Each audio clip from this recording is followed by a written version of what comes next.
Olá pessoal, tudo bem? Eu sou a professora Gabriela Barbosa, você é a orientadora de TCC de vocês e estou gravando esse vídeo para explicar algumas coisas bem rapidamente, para dar algumas orientações breves para vocês, para que a partir disso a gente possa conseguir se organizar para desenvolver um bom trabalho ao longo do semestre. Vou começar então falando com vocês a respeito do que é TCC, né? TCC é uma sigla que vai se referir a trabalho de conclusão de curso. E o que significa isso? De um modo geral, o TCC é algo genérico que vai dar conta de uma série de gêneros do discurso ou de uma atividade que marca o fim de uma etapa. Que etapa é essa? A finalização de um curso de graduação, né? O TCC é como se fosse um guarda-chuva que consegue abarcar ou cobrir uma série de outras produções, uma série de produções que também têm o nome de TCC, que fazem parte do grupo maior TCC. Quais são? Por exemplo, vou dar alguns exemplos para vocês. Uma monografia é um tipo de TCC, vocês poderiam fazer ela, né? Estou dando exemplos do que poderia ser feito. Artigos, relatórios, ensaios. A gente vai pensar em outras áreas, né, que não são a nossa. Numa área de agronomia, por exemplo, um TCC pode ser um projeto de recuperação de uma propriedade rural. O TCC na área de dança pode ser um espetáculo de dança, né? Ele pode adquirir várias formas. Na música pode ser um recital, no design pode ser o desenvolvimento de um produto, né? Uma peça de teatro, para quem é do teatro. Então, tem diversos modos de organizar um TCC. E o modo como o curso de licenciatura em Letras Espanhol EAD formaliza, marca a finalização desse curso é através do gênero memorial. Então, o TCC de vocês vai ser desenvolvido através de um memorial. O que é um memorial?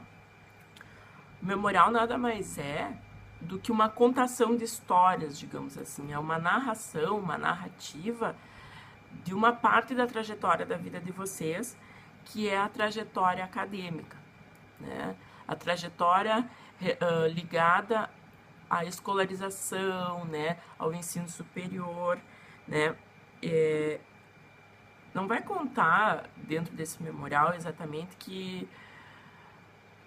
eu quebrei a perna quando tinha 7 anos andando de bicicleta. Isso não é pertinente do ponto de vista da formação acadêmica de vocês, né? Então, dentro do ponto de vista da formação acadêmica, que começou de modo geral há 3, 4 anos, para alguns 5, 6, 7, eu já escolhi, né? Vocês já escolheram alguns eixos, alguns pontos de vista para orientar essa história que vocês vão contar, né? Então, seja a formação docente, seja a língua espanhola, seja a TIC, seja a literatura, vocês escolheram um ponto de vista para abordar essa formação de vocês, essa trajetória acadêmica de vocês, né?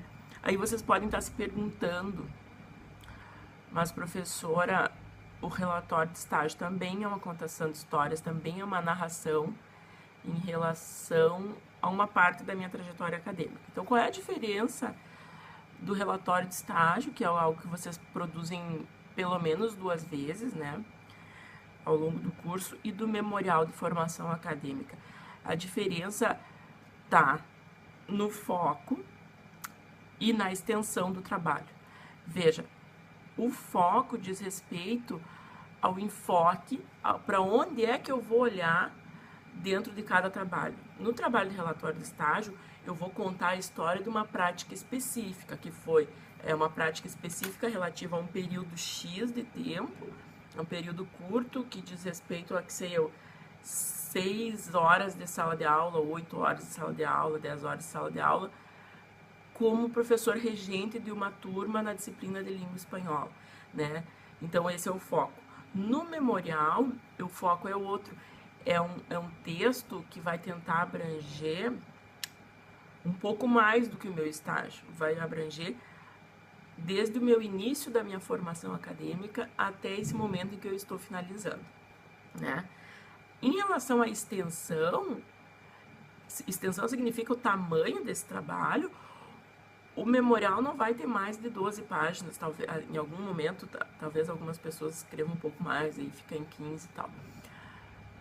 O relatório de estágio, por outro lado, ele é um sem fim de produção de documentos e de textos. Então, tu tem projeto de ensino, tu tem os planos de aula, às vezes tu tem unidades didáticas, dependendo do professor, tu tem o diário de classe, tu tem o relatório para fazer, tem todas as avaliações que tem que constar. Então, assim, o relatório de estágio é algo enorme, como vocês já sabem, e o memorial é menor, do ponto de vista do tamanho, né? Do ponto de vista da dedicação e da profundidade, talvez eles sejam parecidos.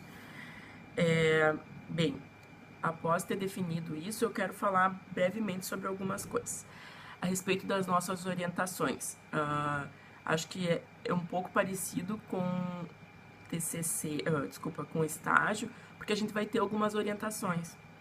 Entretanto, não serão orientações tão frequentes quanto as de estágio. Por quê? Porque no estágio vocês estão fazendo uma prática de sala de aula, né? Em interação com pessoas, com alunos, e isso requer um olhar mais frequente do orientador.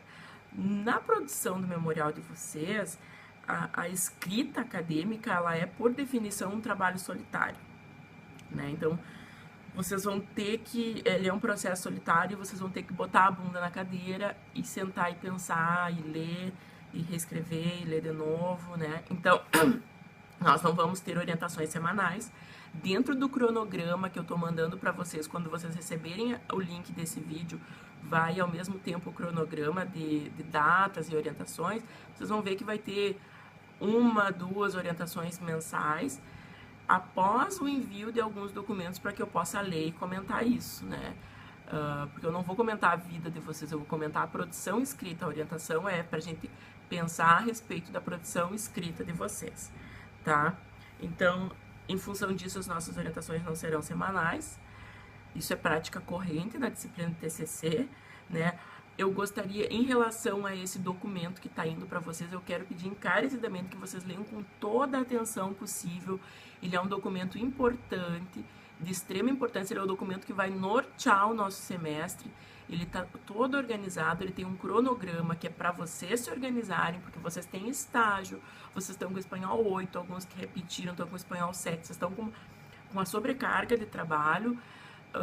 Então, é bom que a gente consiga se organizar com datas, com prazos, com horários, para que ninguém reprove, para que ninguém chegue ao final do semestre com faltas no sentido de não consigo dar conta desse trabalho agora porque deixei para a última hora. Então, não vai ter isso de deixar para a última hora, porque vocês terão prazos para me entregar partes do trabalho. Tudo isso com orientação, com indicação de leitura.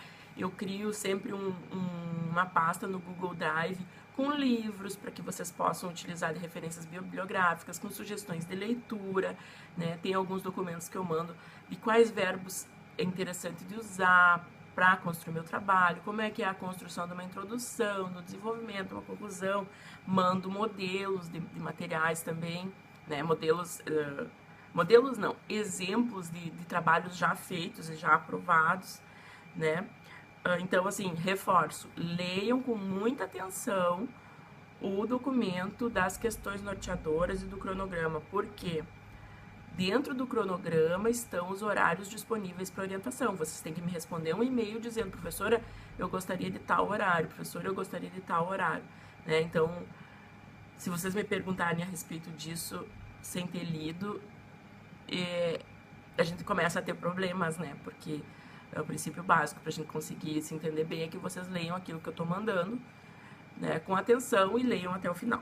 Bem, em relação às questões norteadoras, vocês vão receber um documento que está escrito questões norteadoras, exemplos de questões norteadoras e cronograma de atividades do semestre. As questões norteadoras são as questões que vão orientar a produção textual de vocês. Normalmente, quando a gente vai produzir um texto acadêmico, a gente tem uma pergunta para responder. Então, essas questões norteadoras são mais ou menos aquilo que vai motivar a minha escrita, né? Então, eu tenho essas questões e eu gostaria de em alguma medida, respondê-las ao longo do meu trabalho, né? Então, eu mando alguns exemplos para vocês, esses exemplos vão estar no documento. Vocês podem ou não utilizar esses exemplos, vocês podem, com base naquilo, elaborar as questões de vocês. Então, esse envio das questões norteadoras tem prazo também, tá tudo no cronograma, tá tudo no ambiente, com as datas corretas. Caso vocês visualizem alguma inconsistência, vocês me avisem, por favor, porque às vezes a gente se passa em relação a isso. Outra coisa que eu gostaria de pedir para vocês é que vocês leiam também atentamente, além do cronograma e das questões norteadoras, que vocês leiam atentamente as orientações gerais que estão na minha parte da disciplina, né? Como é que funciona, o que tem que ter nesse TCC, né? Como é que vai ser, tem banca, não tem banca, eu tenho que falar, não tenho que falar, eu defendo, não defendo, em que língua vai ser isso, né? Então, essas orientações estão lá, disponíveis para vocês. Leiam a questão a respeito do plágio. Plágio não será aceito de nenhuma maneira. E a gente tem programas, né, no computador, até no Word, a gente consegue verificar isso. Eu não costumo verificar, porque eu costumo confiar nos meus alunos, mas às vezes, como a gente tem prática de leitura de texto, às vezes está muito na cara, né? E plágio é crime, eu já eu tive que reprovar mais de um aluno em diferentes momentos em função de plágio e dizer assim, olha, larga a disciplina e vai fazer em outro momento, porque o que tu tá fazendo não tá funcionando. Então, compromisso com aquilo que eu estou fazendo, compromisso com a minha formação, compromisso com a minha trajetória, respeito pela minha trajetória, e eu vou escrever aquilo que é meu, né? Aquilo que eu vivi, porque ninguém mais viveu aquilo além de mim, né? Então, de modo geral, essas são as orientações. Leiam com muita, muita, muita atenção tudo isso. Qualquer dúvida, vocês me escrevam. Eu vou deixar disponível o meu WhatsApp para perguntas rápidas de questões práticas, né? Eu respondo, né? Às vezes nem sempre no mesmo momento em que é enviada a mensagem, mas eu respondo e a gente vai conversando, tá? Qualquer dúvida, vocês têm os meus contatos, vocês têm o meu e-mail. Não se acanhem em tirar dúvidas comigo, eu tô aqui para isso, sou bem acessível, a gente pode ter um semestre bom, eu espero que a gente consiga ter um bom período de trabalho juntos nesse final, né, de curso pelo qual vocês estão passando. Eu desejo um bom semestre para todos nós e até daqui uns dias na nossa orientação. Tchau, tchau!